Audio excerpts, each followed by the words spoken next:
भारतवर्ष को एकता और अखंडता के सूत्र में पिरोने के लिए श्यामा प्रसाद मुखर्जी ने दो विधान, दो प्रधान और दो निशान के विरोध में कश्मीर में जाकर के अपना सर्वस्व समर्पण कर दिया। श्यामा प्रसाद मुखर्जी का बलिदान भारतवासियों के लिए प्रेरणा का स्रोत है।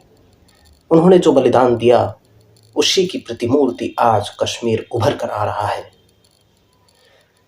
हालांकि राष्ट्रीय स्वयंसेवक संघ आज़ादी के बाद से ही जम्मू कश्मीर राज्य की समस्या को जड़ मूल से समाप्त करने के लिए संघर्षरत था। अनेकों स्वयंसेवकों ने, अनेकों कार्यकर्ताओं ने बलिदान भी दिए। राष्ट्रीय स्वयंसेवक संघ के दूसरे सरसंघचालक श्री गुरुजी ने जम्मू कश्मीर रियासत को तत्कालीन महाराजा हरि सिंह जी से वार्ता कर भारत में विलीनीकरण करवाया था, लेकिन उस समय की तत्कालीन सरकार की नीति के कारण वहां पर दो कानून, दो ध्वज और दो प्रधान थोप दिए गए, जिससे वहां पाकिस्तान परस्तियों का उदय हुआ और एक आतंकवाद का जन्म हुआ। तब जनसंघ के संस्थापक श्यामा प्रसाद मुखर्जी ने कश्मीर के लिए अपना सर्वोच्च बलिदान दिया। आज बलिदानियों की आत्मा यह देखकर रोमांचित हो रही होगी कि नरेंद्र मोदी और अमित शाह ने विश्व कल्याण के लिए वहां पर धारा 370 को हटा दिया और अब वहां पर तिरंगा शान से लहरा रहा है। ये सब श्यामा प्रसाद मुखर्जी के बलिदान का ही फल है, जो आज वहां रावी की शपथ को हम पूरी होते होते धीरे धीरे पीओके जब भारत के अंदर आ जाएगा तब हम धीरे धीरे उसको देखेंगे। कश्मीर भारत का अटूट और अभिन्न अंग है। भारत के उस भूभाग ने आतंकवाद की जो काली छाया झेली है वो जग जाहिर है। पलायन का दंश, कश्मीरी हिंदुओं का नरसंहार और न जाने क्या क्या अत्याचार, भारतवासियों को ही वहां पर परमिट लेके जाना, तिरंगा शान से नहीं फहरा सकते थे। एक देश में ही, अपने ही भारत के उस भूभाग में दो विधान, दो प्रधान, दो निशान लागू कर दिए गए थे। उसी व्यवस्था के विरोध में श्यामा प्रसाद मुखर्जी बिना अनुमति के ही जम्मू कश्मीर में प्रवेश किया।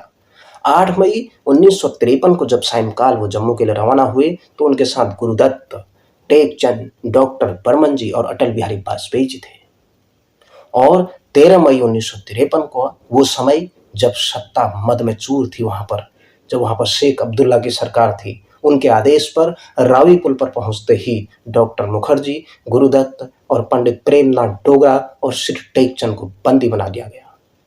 इसी गिरफ्तारी के साथ ही रच दी गई थी वो साजिश और धीरे धीरे रहस्यमयी परिस्थितियों में श्यामा प्रसाद मुखर्जी का बलिदान हो गया और डॉक्टर मुखर्जी वहां पर जेल में अमानवीय यातनाएं सही उन्होंने और वहीं से अस्वस्थ हो गए और वहीं उन्होंने रहस्यमयी परिस्थितियों में अपनी देह को त्याग दिया।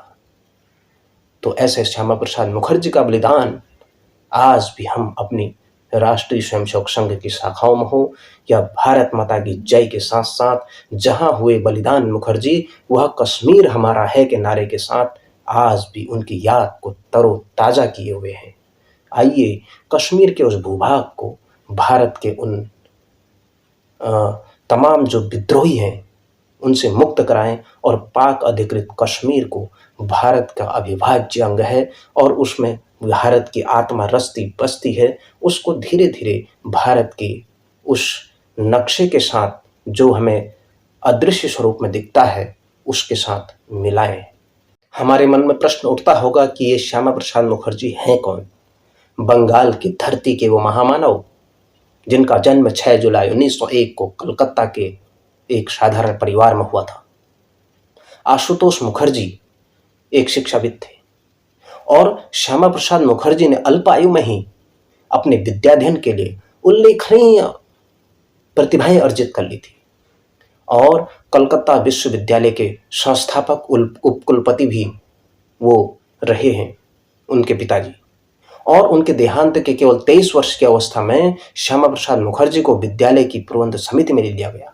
33 वर्ष की अल्प आयु में कलकत्ता विश्वविद्यालय के सबसे कम आयु के कुलपति बनने का उनको सौभाग्य प्राप्त हुआ और इस पद पर नियुक्ति पाने वाले वो विश्व के सबसे कम आयु के कुलपति थे और एक विचारक, प्रखर शिक्षाविद के रूप में उनकी उपलब्धि, उनकी ख्याति निरंतर आगे बढ़ती चली गई।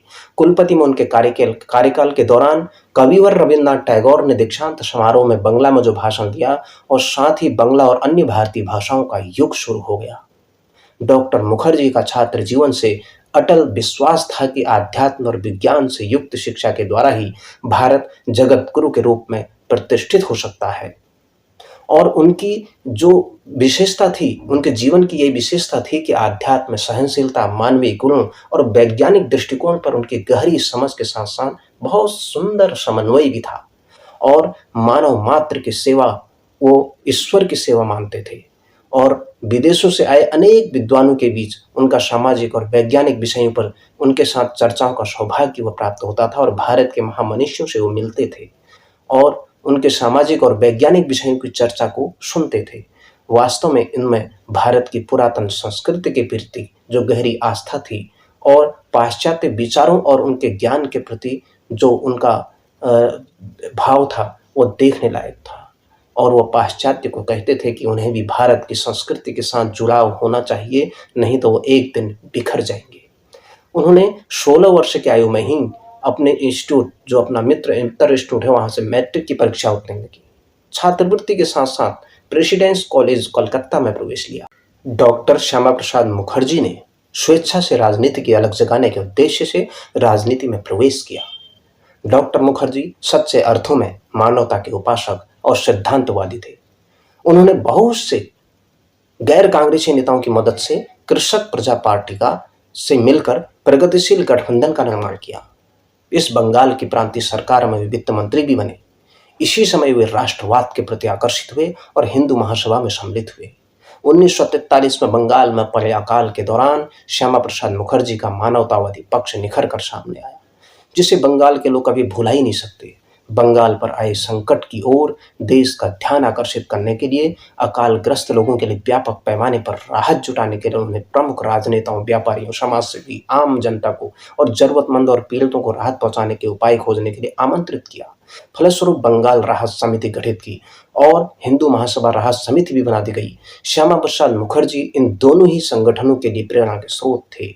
लोगों से धन लेने की उनकी अपील का देश भर में इतना अधिक प्रभाव पड़ा कि बड़ी बड़ी राशियों और प्रयोजनार्थ आने लग गई और इस प्रकार इसी बात का श्रेय उनको जाता है कि पूरा देश एकजुट होकर राहत देने में लग गया। लाखों लोग मौत के मुंह में जाने से बच गए और वह केवल मौखिक सहानुभूति प्रकट नहीं करते थे बल्कि व्यवहारिक सुझाव भी देते थे, जिसमें ऐसे सहृदय मानव हृदय की झलक मिलती है और मानव पीड़ा को हरने के लिए सदैव लालायित और तत्पर रहता है।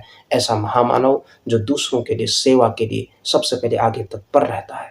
ऐसे थे श्यामा प्रसाद मुखर्जी। सेवा की महान और सेवा, त्याग और समर्पण की गंगोत्री थे। डॉक्टर श्यामा प्रसाद मुखर्जी हमेशा सांस्कृतिक दृष्टि से हम सब एक हैं कहते थे।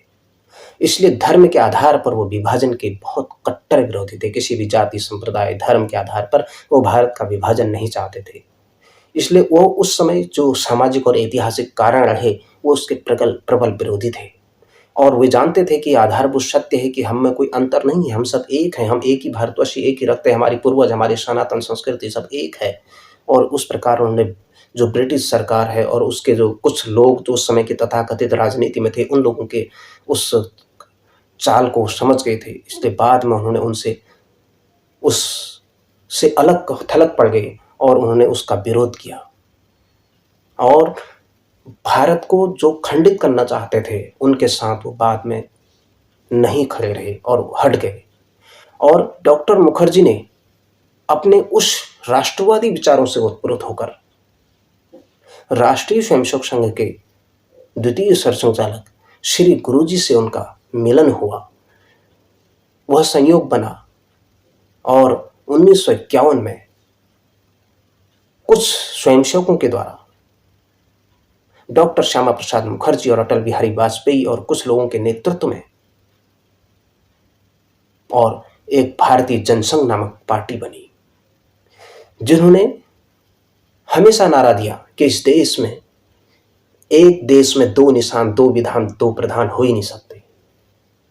उन्होंने कहा कि गांव गांव में वो नारे गूंजने लग गए उस समय और भारतीय जनसंघ ने इस आंदोलन को इतना ज़्यादा समर्थन दिया और डॉक्टर मुखर्जी ने अध्यक्ष होने के नाते स्वयं इस आंदोलन में भाग लेकर बिना अनुमति पत्र के जम्मू कश्मीर में जाने का निश्चय लिया। भारतीय जनसंघ, जो कि बाद में भारतीय जनता पार्टी बनी, आज विश्व की सबसे बड़ी राजनीतिक पार्टी बन चुकी है। डॉक्टर मुखर्जी जम्मू कश्मीर को भारत का पूर्ण और अभिन्न अंग बनाना चाहते थे। उस समय जम्मू कश्मीर का अलग झंडा, अलग संविधान था। वहाँ का मुख्यमंत्री वज़ीर आजम कहलाता था, यानी प्रधानमंत्री कहलाता था। संसद में अपने भाषण में डॉक्टर मुखर्जी ने धारा 370 को समाप्त करने की भी जोरदार वकालत की थी। अगस्त 1952 में जम्मू में विशाल रैली में उन्होंने अपना संकल्प व्यक्त किया था कि या तो मैं अपने आपको भारतीय संविधान प्राप्त कराऊंगा, आपको जम्मू कश्मीर के लोगों को कहा था, या फिर इस उद्देश्य की पूर्ति के लिए अपने जीवन का बलिदान तक करने को तैयार हो। और उन्होंने अपने संकल्प को पूरा किया और अपना जीवन की आहुति दे दी और उसका परिणाम क्या हुआ हम सबके सामने है। भारतीय जनता पार्टी ने धारा 370 समाप्त करके डॉक्टर श्यामा प्रसाद मुखर्जी को सच्ची श्रद्धांजलि दी। अभी सच्ची श्रद्धांजलि और बाकी है। जब तक भारत में पीओके का पुनः विलीनीकरण नहीं हो जाता, पाकिस्तान से कब्जे से वो मुक्ति नहीं हो जाती, तब तक डॉक्टर श्यामा प्रसाद मुखर्जी का वो संकल्प, वो रावे की शपथ अभी अधूरी रहेगी। इसलिए भारत की जो संस्कृति की जो उद्गम स्तोत्र है, भारत के वो घाटी, वो जो नीलम घाटी है, वो कश्मीर की वो बलूचिस्तान है, वह जो भारत के एक अभिन्न सांस्कृतिक भूभाग रहा है, जहाँ से वेद मंत्रों का गुंजन होता था, मंदिरों में शंख ध्वनियाँ बजा करती थी, वहाँ पर भी आज भी वह क्षेत्र हमें पुकार रहा है, ललकार रहा है और कह रहा है, आइए भारत, हमें संभालिए और हमें अपने साथ, अपने साथ साथ इस भारत के विश्व गुरु की यात्रा में हमें शामिल करिए। इसलिए भारत के लोगों को वह धरा पुकार रही है, वह मातृभूमि की वो धरा आज भी हमें बार बार याद दिलाती है उन श्यामा प्रसाद मुखर्जी के बलिदान की। आइए संपूर्ण विश्व समुदाय जो मानवता के लिए, जिन आदर्शों के लिए, जिन उद्देश्यों की पूर्ति के लिए श्यामा प्रसाद मुखर्जी ने अपना सर्वस्व होम कर दिया, बलिदान दे दिया, जिन रहस्यमय परिस्थितियों में 23 जून को उनका जो बलिदान हुआ, 23 जून 1953 को जिन रहस्यमय परिस्थितियों में हुआ, वह सब जग जाहिर है।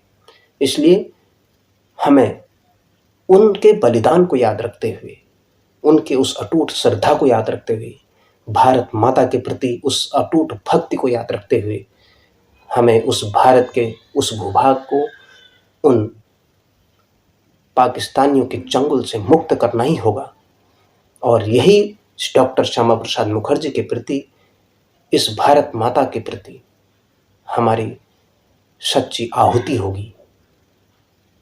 भारत माता की जय।